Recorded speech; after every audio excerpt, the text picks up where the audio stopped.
بسم اللہ الرحمن الرحیم۔ بچوں، آج ہم یونٹ 2 کے پیج نمبر 17 کی ریڈنگ کریں گے۔ اس کی ہیڈنگ ہے ڈیکوریٹنگ دا ہاؤس، گھر کی سجاوٹ۔ Another popular custom is to hang up signs and posters on doors and windows with the Chinese word "fu" written on them۔ Popular custom ایک مشہور رواج، سائنس علامتیں، پوسٹرز اشتہار، ہینگ اپ لٹکانا۔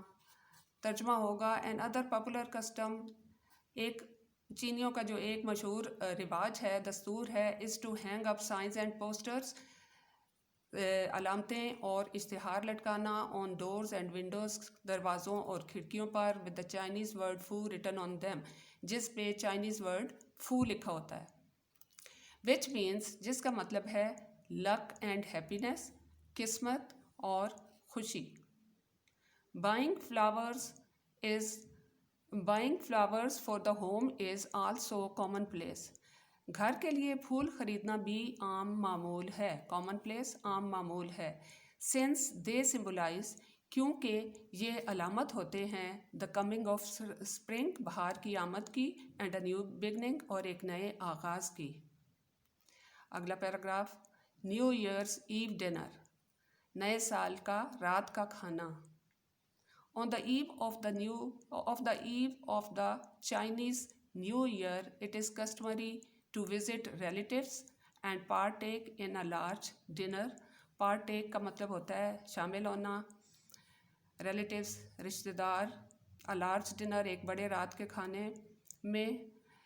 ترجمہ کریں گے on the eve of the Chinese New Year، نئے سال کی رات کے کھانے پر، اٹ از کسٹمری یہ ایک عام رواج ہے، ٹو وزٹ ریلیٹیوس کے رشتہ داروں سے ملا جائے، and partake in a large dinner اور ایک بڑے رات کے کھانے میں شامل ہوا جائے، where are number of specific foods خاص قسم کے کھانے، جہاں پر بہت زیادہ خاص قسم کے کھانے آر سروڈ پیش کیے جاتے ہیں۔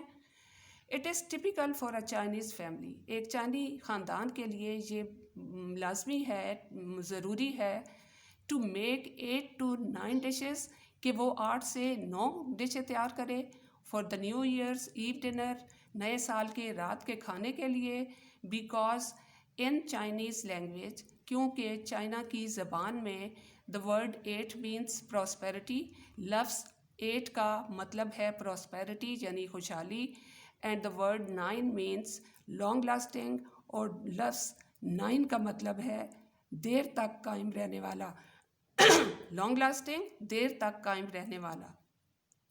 اگلی ہیڈنگ دیکھیں، گیونگ گڈ لک گفٹس، خوش قسمتی کے تحائف دینا۔ It is a traditional practice for adults, یہ ایک روایتی دستور ہے ایڈلٹس بڑوں کے لیے، to give children little red envelopes, کہ وہ بچوں کو چھوٹے چھوٹے سرخ رنگ کے لفافے دیں، فلڈ ود منی، جن میں پیسے ہوتے ہیں، پیسوں سے بھرے ہوتے ہیں، in order to symbolize wealth and prosperity for the coming year, جو کہ اس بات کی علامت ہوتے ہیں کہ نئے سال کے لیے خوشحالی اور دولت آئے۔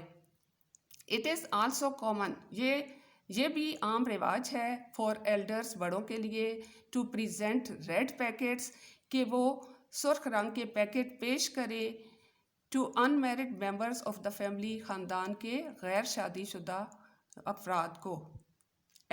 envelopes are not to be opened until the recipient has left the home of the giver۔ recipient ہوتا ہے وصول کرنے والا، giver ہوتا ہے دینے والا۔ envelopes are not to be opened، وہ لفافے اس وقت تک کھولے نہیں جاتے، until جب تک the recipient وصول کرنے والا has left the home of the giver، دینے والے کے گھر سے چلا نہ جائے۔ اگلا پیراگراف دیکھیں، honoring the animal، جانوروں کی تکریم، جانوروں کی تعظیم۔